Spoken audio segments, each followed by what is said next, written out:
દઉં અધિક માસ આવે છે ને એટલે કહી દઉં કે પુષ્ટિ માર્ગની દૃષ્ટિએ અધિક માસનું કોઈ મહત્વ નથી. પુષ્ટિ માર્ગની દૃષ્ટિએ તો નિરંતર આપણી સેવા ચાલતી રહે, કે સેવાનું અધિક ફળ મળે એવું નથી.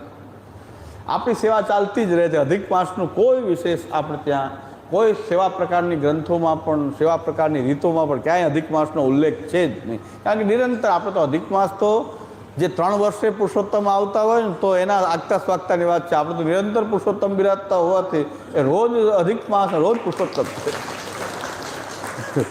ઓલા પુરુષોત્તમ 2.5-3 વર્ષે આવે છે એવી ભાવના કરે આ મહિનામાં બધું પુરુષોત્તમ સંબંધિત થઈ જાય જે કાંઈ કરવામાં આવે છે એવું શાસ્ત્રીય મહાત્મ્ય જે છે. પુરુષોત્તમનો સંબંધ 2.5-3 વર્ષે વિષ્ણુ સંબંધ બધું ગણાય. તો આપણે તો નિરંતર પુરુષોત્તમ બિરાજતા હોવાથી આપણે ત્યાં તો બધું જ નિરંતર એ બધું અધિક જ છે. એટલે આપણે ત્યાં અધિક માસનું કોઈ વિશેષ મહાત્મ્ય નથી. પણ હવે બીજા કહે છે મનોરથ કરવા, અધિક માસમાં મનોરથ કરીએ ઠાકોરજીના. અરે ભાઈ, મનોરથ અધિક માસમાં જ શું કામ કરવા? જે ઋતુ ચાલી રહી છે એ ઋતુ અનુસાર જ મનોરથ થઈ શકે. ઠાકોરજીને સુખ થાય એવો મનોરથ થઈ શકે, ઠાકોરજીને સુખ ન થાય એવો મનોરથ ન થઈ શકે.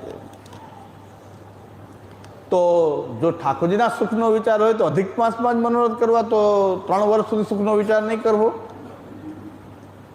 વિશેષ સુખનો વિચાર અધિક માસમાં જ કેમ? કે અધિક કંઈક ફળ જોઈએ છે, અધિક પુણ્ય જોઈએ છે, તો પછી આ સેવા પછી સેવા નથી. અધિક પુણ્ય મેળવવું હોય તો પછી આ સેવા એ સેવા નહીં કહેવાય. કેવલ તત્સુખનો વિચાર હોય તો તમારે હરેક ઋતુમાં હરેક ઋતુ સંબંધી જે મનોરથ જે છે આપણે કરીએ જ છીએ. નાવમાં ઠાકોરજીને પધરાવીએ, ફૂલ શૃંગાર કરીએ, ફૂલ બંડલી ધરીએ. જો ઉષ્ણકાલ હોય તો શીતકાળ હોય તો શીતકાલ પ્રમાણે કંઈક કરીએ. તો એમાં કોઈ અધિક માસની અંદર કંઈક આપણી ભાવના વિશેષ જાગૃત થાય એવું પુષ્ટિ માર્ગમાં તો કોઈ વિધાન અધિક માસ માટેનું પ્રાપ્ત નથી. આ ખોટી કમાવાનો ધંધો એવો ઉપાડી દીધો છે કે એ 3 વર્ષનો જે છે એ વટક વાળી લેવું. 3 વર્ષ પાછી શ્રાવણ મહિનો એ તો હિંડોળા ની તો ચાલુ જ હોય. આમાં બધું થઈ શકે ને, એટલે હિંડોળાએ ઝુલાવી શકાય ને, પલનાય થઈ શકે ને, હિંડોળાએ થઈ શકે. અરે એવું બનાવી દીધું છે કે એમાં આ બધું આપણે કરતા કરીને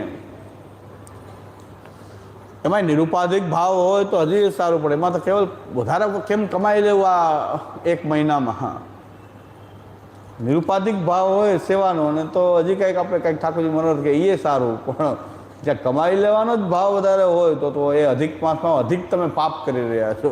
અધિક માસનું અધિક પાપ, વધારે પાપ થશે. એટલે અધિક માસનું કોઈ વિશેષ મહત્ત્વ આપણે ત્યાં નથી. શાસ્ત્ર મુજબ જે દાન વગેરે બતાવેલું છે કે કાંસાના પાત્રમાં 33 પુઆ રાખી અને રોજ કરી શકાય તો રોજ કરવું,